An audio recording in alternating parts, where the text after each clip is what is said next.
नमस्कार, मैं हूं नीलेश कुमार। आप देख रहे हैं पुरवैया डीएनए। लोकसभा चुनाव के दौरान शरद यादव के विषय में किया गया गूगल बेकार गया। एक व्यक्ति जो इंजीनियरिंग में गोल्ड मेडल हासिल कर चुका हो, वो महिलाओं के विषय में उल जुलूल बयान देकर डिबेट की चुनौती दे रहा हो, तो समझना मुश्किल है कि दोष राजनीति का है या गोल्ड मेडल मिलने का दोष है।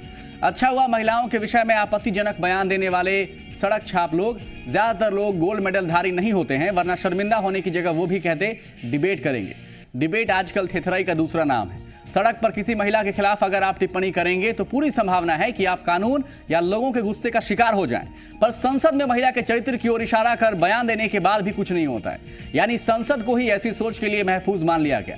संसद के अंदर महिला का अपमान, संसद का अपमान कैसे नहीं है ये समझ में नहीं आ रहा।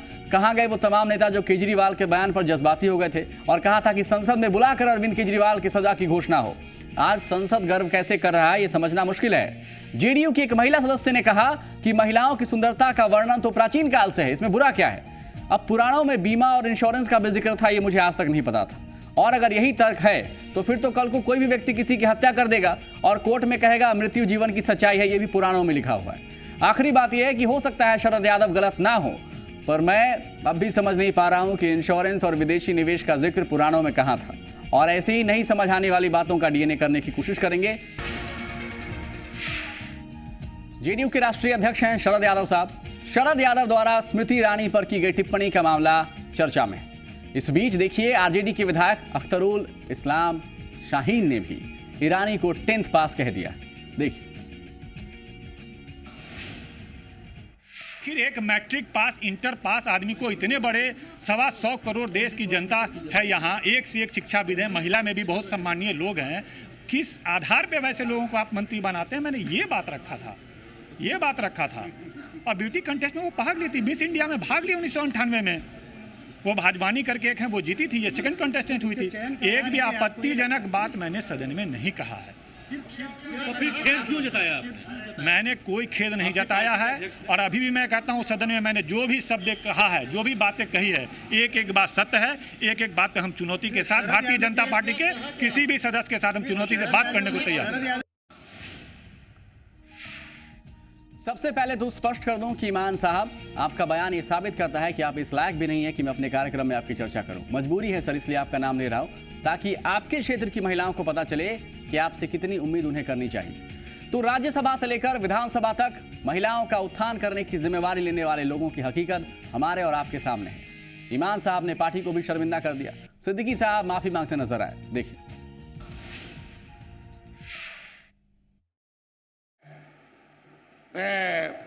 शाहीन साहब ने, माननीय सदस्य शाहीन साहब ने, हमारे दल के हैं, अगर उन्होंने जिस शब्द का इस्तेमाल किया, उस शब्द से हमारे भारतीय जनता पार्टी के विधायकों को दुख हुआ, उत्तेजना हुई।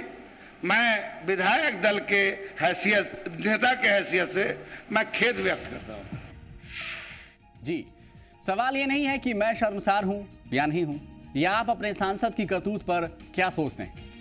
सवाल यह है कि क्या शरद यादव शर्मिंदा है। सवाल यह नहीं है कि क्या शरद ने व्यक्तिगत तौर पर किसी महिला को कुछ कहा, किसी महिला के पीछे पड़ गए। सवाल यह है कि उनकी सोच का संदेश क्या जाता है। सबसे अहम बात यह है कि जिस संसद की तरफ देश उम्मीद की नजर से देखता है, ये बयान उसी संसद से निकल कर आ रहे हैं। और तस्वीर विधानसभा में भी बहुत अलग नहीं दिख रही है। हालांकि निंदा करने वाले यहां भी दिखे, एक बयान उनका भी देखिए। ये जो उत्तेजना का वातावरण पैदा हुआ, कहीं से भी मुझे भी ठीक नहीं लग रहा है, ये अच्छा नहीं। संसदीय लोकतंत्र में हम सबको एक दूसरे की बात सुननी चाहिए। मैं ये भी आपसे आग्रह करना चाहता हूं, जिस हमारे पार्टी के कुछ माननीय सदस्यों से अगर उत्तेजना में कुर्सी और टेबल उल्टा गया है, मैं उसके लिए खेद प्रकट करता हूं और आगे ऐसी घटना न घटे, इसके लिए मैं सब विधायकों से आग्रह भी करता हूं। मैं भी खेद प्रकट कर दूं, ये वो बयान नहीं जो आपको सुनाना चाह रहे थे, लेकिन जेडीयू के कुछ महिला विधायकों ने भी कहा कि ये गलत है, ऐसा नहीं होना चाहिए, तो उस पर बात करेंगे आगे। लेकिन देखिए तस्वीर क्या है। कुछ दिन पहले ही महिला दिवस के मौके पर तमाम दल के नेता महिलाओं को सम्मान मिलना चाहिए जैसे डायलॉग बोलते नजर आए। नीतीश कुमार साहब साइकिल योजना का जिक्र भी करते नजर आए। ये भी कहा कि पंचायत में महिलाओं को जो हमने हक दिया, आरक्षण दिया, तो उनसे उनको फायदा हुआ। फिर एक सीधा सा सवाल है कि उन्हीं के पार्टी के राष्ट्रीय अध्यक्ष जब महिलाओं के मामले में चुटकी लेते हुए संसद में उनकी सुंदरता की व्याख्या करते हैं, तो पार्टी उन्हें बचाने में क्यों लगी हुई। दल की निष्ठा इतनी ज्यादा है कि पार्टी के प्रवक्ताओं से जब आप सवाल पूछिए तो वो फौरन याद दिला देते हैं कि शरद यादव को बेस्ट पार्लियामेंटेरियन का पुरस्कार मिल चुका है, सर्वोच्च सांसद का पुरस्कार। मेरा पहला सवाल आज यही है कि क्या एक अच्छा सांसद होने का पुरस्कार जीतना इस बात का प्रमाण है कि आप महिलाओं का सम्मान करते हैं? संसद में उपस्थित होने का मतलब महिलाओं का सम्मान करना कैसे है? और अगर संसद में पहुंचना ही आपको हर दोष से मुक्त कर देता है तो फिर तो सारी चीजें ही बेकार है देश में। किसी नेता के खिलाफ कोई मामला दर्ज ही होना नहीं चाहिए, क्योंकि आप संसद में पहुंच चुके हैं, आप सर्वोच्च सांसद बन चुके हैं। अब सवाल यह है कि उनके दल में जो महिलाएं हैं वो क्या सोचती? पहला नाम है लेसी सिंह का। लेसी सिंह सरकार में समाज कल्याण मंत्री। सुनिए शरद यादव के मसले पर उन्होंने क्या कहा, देखिए। आदरणीय शरद जी बहुत बड़े समाजवादी नेता हैं, समाजवादी चिंतक हैं और वो अब हमको नहीं लगता है कि उनकी भावना इस तरह की होगी महिलाओं को ठेस पहुंचाने वाला, लेकिन अब किस रूप में वो अपनी भावना को प्रकट किए हैं और मुझे नहीं लगता है कि इस पर अभी जल्दबाजी में हमको कोई प्रतिक्रिया देना होगा बिना देख के समझे। सुना आपने, लेसी सिंह ये नहीं जानती कि किस रूप में शरद यादव ने अपनी भावना प्रकट की। मंत्री हैं, समाज का कल्याण करेंगे, पर समाज के विषय में, महिलाओं के विषय में क्या कहा जा रहा है इसके बारे में उन्हें जानकारी नहीं है, फिर भी दिन रात कल्याण करने में व्यस्त हैं। बीमा में विदेशी निवेश पर चर्चा के दौरान शरद यादव न केवल महिलाओं के खिलाफ टिप्पणी करते नजर आए, बल्कि स्मृति ईरानी को भी ये कहते नजर आए कि हम जानते हैं आप क्या हैं। जेडीयू से आग्रह है कि कृपया अपने राष्ट्रीय अध्यक्ष से कहें कि वो देश को बताएं कि स्मृति के क्या राज हैं। स्मृति के राज का बोझ लेकर वो अकेले क्यों परेशान है, थोड़ा हमें भी बताएं। देश की जनता को भी जानने का हक है कि सांसद कैसे कैसे राज लेकर संसद जाते हैं। और अगर शरद यादव देख लेने स्टाइल में राज नहीं बता रहे हैं तो इसके पीछे क्या उनका राज भी कोई है जो छिपाना चाह रहे हैं? सवाल बिहार में एक और महिला सदस्य से पूछा गया, ये बयान भी देखिए। अब पता नहीं आप लोग कहाँ से सुने हैं, हमने तो नहीं सुना है। यदि मैं भी सुन लूंगी तो फिर कल मैं आप लोगों को जवाब दूंगी कि क्या सही है क्या गलत है, लेकिन मुझे विश्वास है कि उन्होंने ऐसा नहीं बोला होगा। महिलाओं को इस तरह की टिप्पणी सही है? नहीं, ऐसा सही नहीं है, ऐसा नहीं होना चाहिए। हम महिलाएं भी एक अच्छे घर से बिलोंग करते हैं और हम लोगों का भी एक मान सम्मान होती है, और यदि ऐसा कोई करता है तो अच्छी बात नहीं है। ये भी कहा गया कि महिलाओं की सुंदरता का वर्णन प्राचीन काल से है, तो इसमें बुरा क्या है? हो सकता है बुरा कुछ ना हो, पर महिलाओं की चर्चा सिर्फ उनकी सुंदरता के आधार पर ही क्यों, मैं समझना चाहता। उनकी काबिलियत के आधार पर संसद में उदाहरण क्यों नहीं दिए जा सकते हैं? और क्या काबिलियत के आधार पर उदाहरण देने से संसद का अपमान हो जाएगा, या बीमा आप समझ नहीं पाएंगे? और बीमा का महिलाओं के नृत्य से क्या लेना देना है, ये तो और भी समझ से परे। फिर भी पार्टी की महिलाएं अब साहित्य का सहारा ले रही हैं, वो भी तब जब शरद इससे पहले भी मर्यादा लांघते रहे। वैसे हर पार्टी की तरफ से हर महिला दल हित को महिला हित नहीं मानती हुई दिखाई दे रही है। इसमें आश्चर्य की बात है कि महिलाएं भी दल हित में कैसे जुड़ जाती हैं। किसी ने यह भी कहा कि ये गलत है, किसी ने डिफेंड भी किया। एक और बयान सुनिए। साहित्य में प्राचीन काल से लेकर आधुनिक काल पूरा भरा पड़ा है महिलाओं के रूप वर्णन से, और उसको मान्यता मिली है। समाज ने, सरकार ने पाठ्यक्रमों में मान्यता दी है। तो अगर किसी राज्य, किसी देश की महिलाओं के बारे में अच्छी टिप्पणी की जाए कि महिलाएं उस राज्य की सुंदर होती हैं, उस राज्य की काली होती हैं, उसका रंग ऐसा होता है, या फिर नाटी होती हैं या मोटी होती हैं, तो इसमें बुराई क्या है? अगर ये कहा जाए और अच्छी मानसिकता के साथ कहा जाए कि फलाने स्टेट की, अब उन्होंने, मुझे लगता है कि साउथ इंडिया की महिलाओं के बारे में कहा होगा कि भले ही सांवली हो लेकिन आकर्षक होती है, सुंदर होती है, तो इसमें बुराई क्या है? मुझे नहीं लगता कि अगर ये कहा है तो इसमें कोई बुराई है। ये हम लोगों के लिए कहा होता तो हम लोगों को प्रसन्नता होती। तो सुंदरता का वर्णन स्थल है संसद। अब आइए शरद यादव के सुनहरे अतीत को खंगालने का प्रयास करते हैं। नारियों के प्रति अपनी अपार श्रद्धा का परिचय वो पहले भी दे चुके हैं। पहली बार संसद में ही उन्होंने कहा था कि हम में से किसने महिलाओं का पीछा नहीं किया। तो सवाल यह भी है कि सांसदों में और सड़क पर महिलाओं का पीछा करने वालों में फर्क क्या है? दूसरा एग्जाम्पल भी है, दूसरा उदाहरण भी है। उन्होंने एक पत्रकार को कहा आप भी सुंदर हैं। एक प्रेस कॉन्फ्रेंस के दौरान हुआ जहां उन्हें महिला पत्रकार की काबिलियत नहीं दिखी, उसकी सुंदरता उन्हें दिख गई। और अब संसद में जो किया है वो हमारे आपके सामने है। सवाल यह है कि बिहार में जहां उनकी सरकार है वहां महिलाओं की स्थिति क्या है? आइए समझते हैं। नीतीश कुमार पंचायत में महिला आरक्षण को लेकर अपनी पीठ थपथपाते रहे हैं, और संसद में महिला आरक्षण को लेकर शरद यादव जहर खाने की बात भी कर चुके हैं। सीधा सवाल है, ऐसे राष्ट्रीय अध्यक्ष की क्या आवश्यकता है जिनके विचार उनकी पार्टी से ही नहीं मिलते? और अगर पार्टी से विचार मिलते हैं तो ये बयान में विरोधाभास क्यों? क्या इस पर नीतीश कुमार कुछ बोलेंगे? मुझे नहीं पता चुप रहने के पीछे उनकी क्या मजबूरी है। महिलाओं के विकास में वो भी व्यस्त हैं, इसलिए महिलाओं के मुद्दे पर अब नहीं बोलेंगे। अब जरा आंकड़ों का आईना स्पेशली शरद यादव जी को आज दिखाना चाहेंगे। बिहार में 2013 में महिलाओं के खिलाफ अपराध के कुल 10,898 मामले दर्ज हुए। अगर 2012 से इसकी तुलना करें तो इस मामले में वृद्धि हुई। 2012 में महिलाओं के खिलाफ 9,795 मामले दर्ज हुए थे और 2011 पीछे चले जाइए 8,141। यानी महिलाओं की स्थिति किस तरह बिगड़ी है, ये तमाम आंकड़े इसका उदाहरण है। 2013 में अपहरण के कुल, और ये महिलाओं के अपहरण की बात कर रहे हैं हम, कुल 4,102 मामले सबके सामने आए, जो 2012 से अगर आप तुलना करेंगे तो ज्यादा है। 2012 में 3,789 मामले आए थे। अब कुपोषण पर चले आइए आप, सामाजिक सुरक्षा की बात करते हैं। महिलाओं की हालत बिहार में चिंताजनक है, पर बिहार में जिस दल की सरकार है वो महिलाओं के प्रति गंभीर होने की बात कर रहे हैं, और गंभीरता कितनी है इसका अंदाजा आप शरद यादव जी की बात से लगा सकते हैं। आखिरी बात यह है कि शरद यादव समाजवादी होने का दंभ भरते रहे हैं, राम मनोहर लोहिया की विरासत को आगे बढ़ाने का दावा करते हैं, तो आज शरद यादव और उनका पक्ष लेने वाले प्रवक्ताओं को राम मनोहर लोहिया जी की ही कही बात हम याद दिलाना चाहेंगे। ध्यान से सुनिएगा सर, आप लोग व्यस्त भी रहते हैं। 1953 में डॉक्टर राम मनोहर लोहिया ने संसद में कहा था कि नीति निर्माण में महिलाओं की भागीदारी के बिना देश का विकास नहीं हो सकता, देश के विकास की कल्पना नहीं की जा सकती।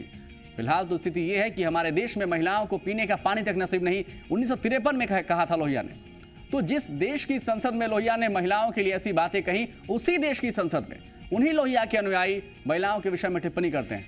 मुझे नहीं पता संसद की कार्यवाही से शरद यादव की बात को मिटाया जाएगा या नहीं, पर अपने कार्यक्रम में आगे से मैं इस बात का इस्तेमाल नहीं करूंगा, इसकी पूरी गारंटी है। एक छोटा सा विराम, हाजिर होते हैं।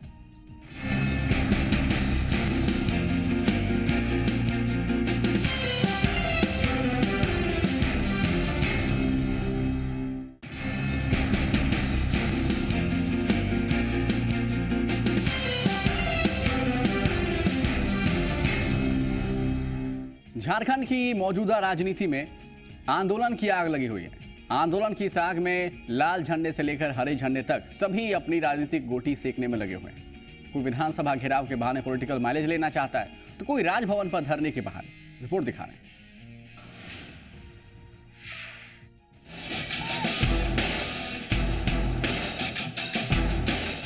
झारखंड की राजनीति में इन दिनों आंदोलन का दौर चल रहा है। हर पार्टी किसी न किसी मुद्दे पर आंदोलन कर रही है, कोई घेराव करके तो कोई धरना प्रदर्शन के माध्यम से अपनी ताकत का एहसास कराने में जुटा है। आइए एक नजर डालते हैं अगले 10 दिनों में किस पार्टी का क्या कार्यक्रम है। 18 मार्च को सीपीआई का राजभवन के समक्ष धरना, 19 मार्च को कांग्रेस का जिला मुख्यालयों में धरना, 20 मार्च को जेएमएम का विधानसभा घेराव, 26 मार्च को माले का विधानसभा घेराव। इसके अलावा जेवीएम सुप्रीमो बाबूलाल मरांडी की राज्य भर में न्याय यात्रा जारी है और कई दूसरे राजनीतिक संगठन इन दिनों रांची में धरना प्रदर्शन कर रहे हैं।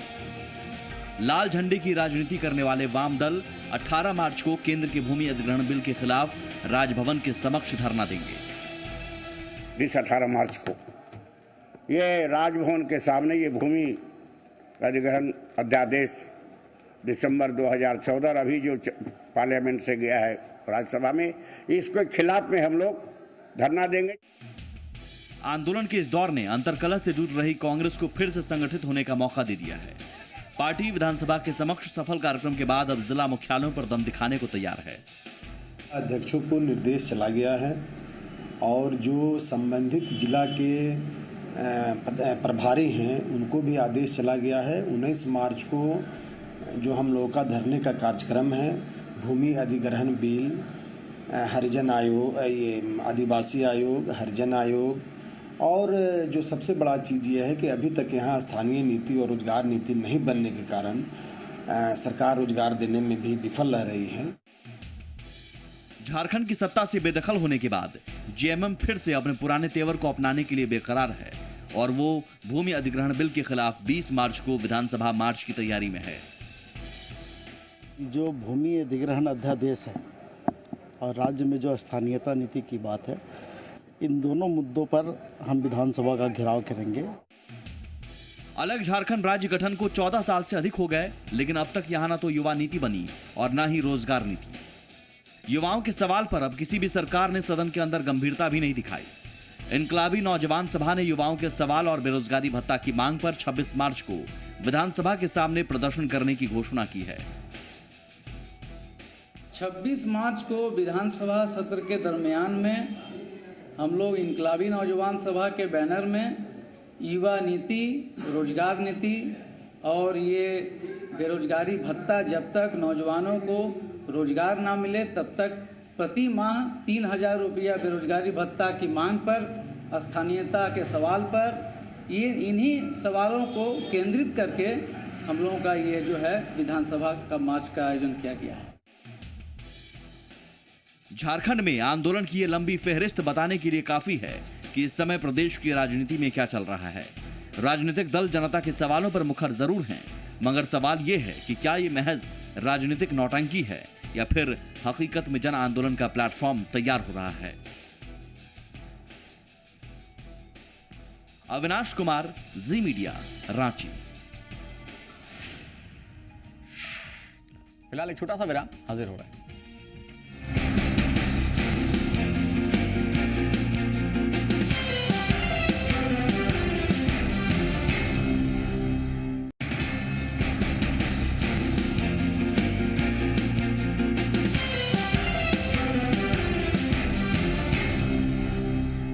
झारखंड में सबसे ज्यादा इनकम टैक्स टीम इंडिया के कप्तान महेंद्र सिंह धोनी देते हैं, लेकिन आपको जानकर आश्चर्य होगा कि धोनी की कमाई हाल के दिनों में घटने लगी है। रिपोर्ट देखिए। घट रही है धोनी की कमाई। पिछले वित्तीय वर्ष से कम जमा किया टैक्स। विज्ञापन जगत में कम हुई धोनी की पूछ। विराट से मिल रही है धोनी को टक्कर। भारत के सबसे सफल कप्तान, दुनिया में अपने बल्ले से धूम मचाने वाले धोनी कमाई के मामले में पिछड़ रहे हैं। चालू वित्तीय वर्ष में धोनी ने 18 करोड़ रुपए एडवांस टैक्स के रूप में जमा कराए हैं, जो वित्तीय वर्ष 2013-14 से करीब 2 करोड़ रुपए कम है। जानकारों का मानना है कि धोनी को विज्ञापन से होने वाली कमाई में कमी आई है, क्योंकि उन्हें दूसरे खिलाड़ियों से कड़ी टक्कर मिल रही है। एडवर्टाइजिंग वर्ल्ड है, वो नए स्टार को खोजता है कि अब नया स्टार, नया आइकॉन, और उस नए स्टार और नए आइकॉन में सबसे महत्वपूर्ण जो हमको लग रहा है कोहली जैसे लोग हैं जो अब सामने की ओर आएंगे, नए क्रिकेटर्स आएंगे, तो हमको लगता है वो थोड़ा इनको सब्स्टिट्यूट या रिप्लेस करेगा। आमदनी में गिरावट के बाद भी धोनी झारखंड में टैक्स जमा करने के मामले में नंबर 1 पर बने हुए हैं। आइए देखते हैं धोनी ने किस वर्ष कितना टैक्स जमा किया। 2007 से 8 में 2 करोड़ 44 लाख, 2008 से 9 में 4 करोड़ 10 लाख, 2009 से 10 में 5 करोड़, 2010 से 11 में 11 करोड़, 2012 से 13 में 18 करोड़, 2013 से 14 में 20 करोड़ और 2014 से 15 में 18 करोड़। तो सितारे गर्दिश में हैं, लेकिन शरद यादव साहब उल जुल बोलने के बाद भी देखिए कह रहे हैं डिबेट कर लेंगे। तो फिलहाल इतना ही। दिन देखने के लिए बहुत बहुत शुक्रिया।